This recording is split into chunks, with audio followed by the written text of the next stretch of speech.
Halo sahabat Ija, Assalamualaikum warahmatullahi wabarakatuh. Waalaikumsalam.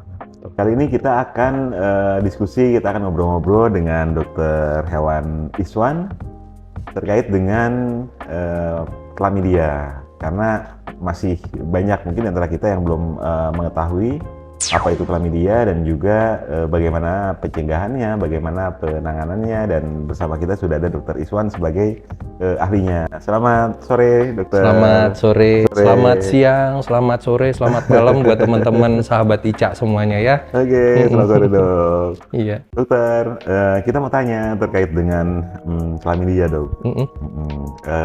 Apa sih klamidia itu? Ya, jadi kalau yang selama ini teman-teman sahabat Ica pada belum tahu, sebetulnya klamidia ini adalah penyakit yang menyerang pada mata dari kucing kita. Oke. Jadi biasanya banyak para pemilik atau pecinta kucing itu abai, dikiranya ini cuma leleran aja, ini cuma radang sedikit saja, padahal bisa saja itu terjadi karena adanya klamidia. Iya. Oke, dia penyebabnya bakteri atau? Jadi klamidia ini sebetulnya adalah bakteri. Cuman bakterinya bandel sekali. Oke. Iya. Saking bandelnya, kalau kita dengan pengobatan yang tepat saja, jadi bukan lagi yang pengobatannya tidak tepat ya dok ya. Kalau tidak tepat jelas lah, berapa lama pun juga nggak akan bisa sembuh ya. Tapi dengan pengobatan yang tepat saja itu membutuhkan waktu yang sangat lama. Oh gitu. Iya. Nah dok, untuk gejalanya dokter, gejala klamidia itu apa, dan juga bagaimana kita bisa membedakan antara ini klamidia atau bukan nih, atau ini penyakit mata biasa yang bisa di treatment sendiri gitu, atau gimana? Jadi biasanya kalau yang di klamidia ini dok, gejalanya itu ada radang pada selaput lendirnya itu yang di mata, kemudian ada juga leleran, dan juga dia itu ada radang pada membran selaput di hidung juga.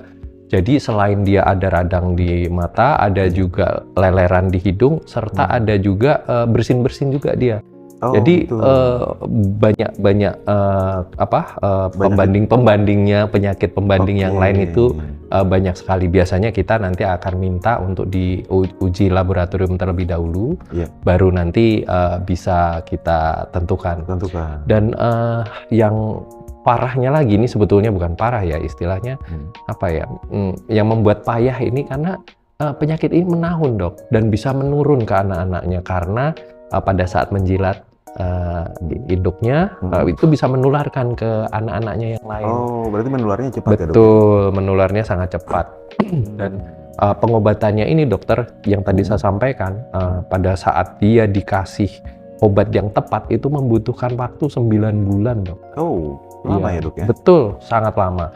Makanya dengan penyakit yang klamidia ini jangan disepelekan ya sahabat-sahabat Ica semuanya. Jadi penyakit ini sebetulnya bisa dicegah. Oke.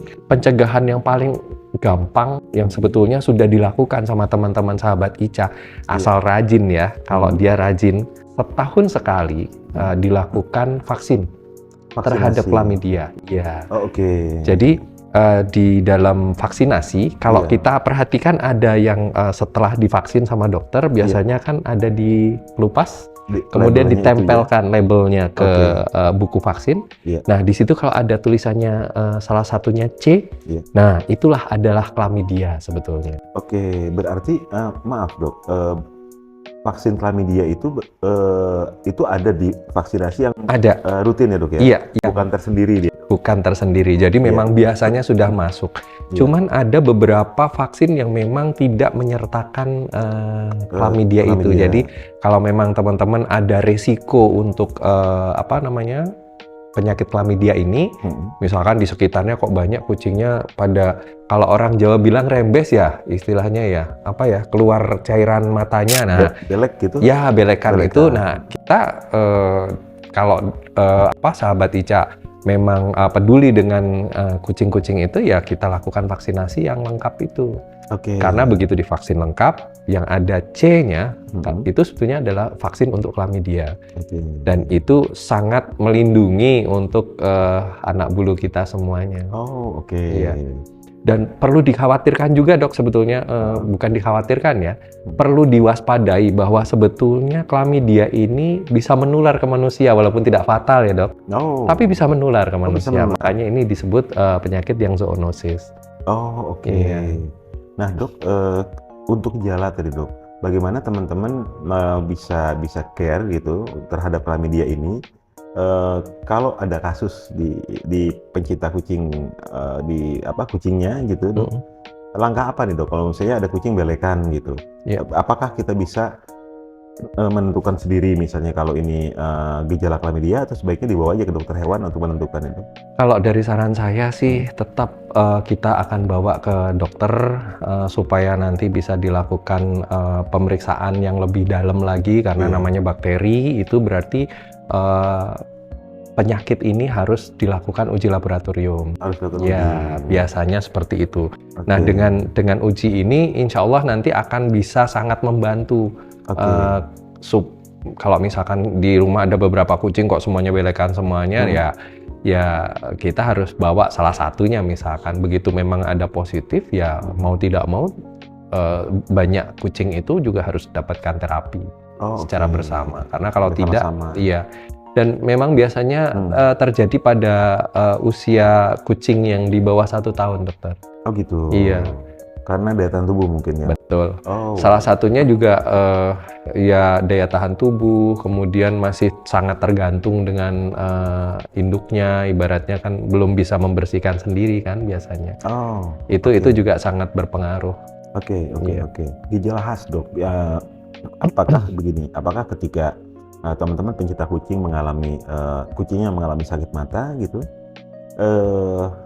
bisa nggak sih kita melihat bahwa ini khas nih klamidia gitu, maka memang urgent gitu, atau langsung gimana tuh? Kita sebagai orang awam ini bisa nggak melihat, membedakan selain tadi gejala yang tadi itu yang paling khas itu apa gitu?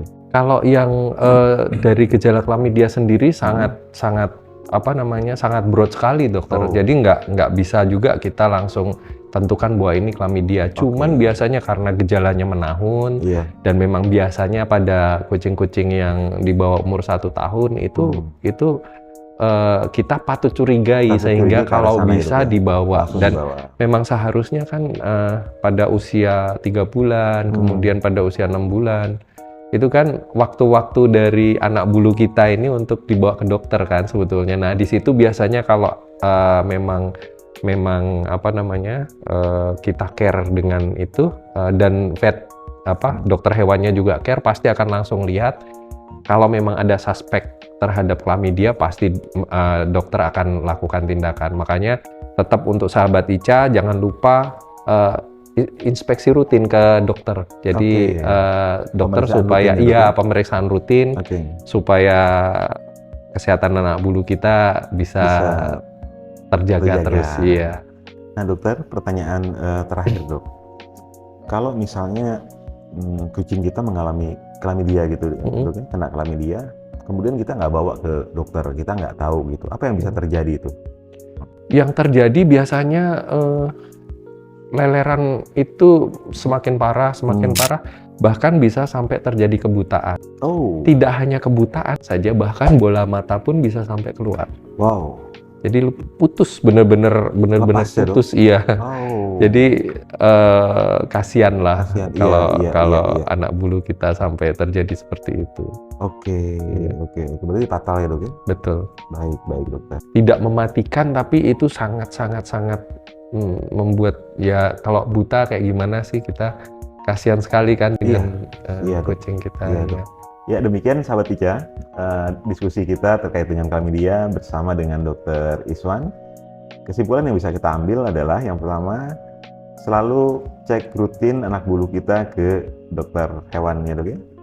Kemudian yang kedua adalah jangan sepelekan bila ada kasus belekan pada kucing teman-teman, dan periksakan ke dokter hewan karena itu bisa saja berbahaya. Kemudian yang ketiga, jangan lupakan vaksinasi rutin karena itu sangat penting ya dok ya. Betul sekali dokter. Oke, Keren. Oke, kemudian berikutnya adalah sanitasi kandang, kebersihan kandang, sterilisasi kandang dijaga untuk mencegah timbulnya virus, bakteri, dan segala penyakit ya dok ya, termasuk chlamydia. Betul. Oke, pesan terakhir dokter. Pesan terakhir untuk teman-teman, jangan lupa menyayangi anak bulu kita dan tetap menjaga kesehatannya dengan lebih baik, karena apa yang terjadi kesehatan dari anak kucing kita bisa saja berimbas kepada kesehatan kita semuanya. Itu saja dokter. Ya, sampai jumpa di video selanjutnya. See you.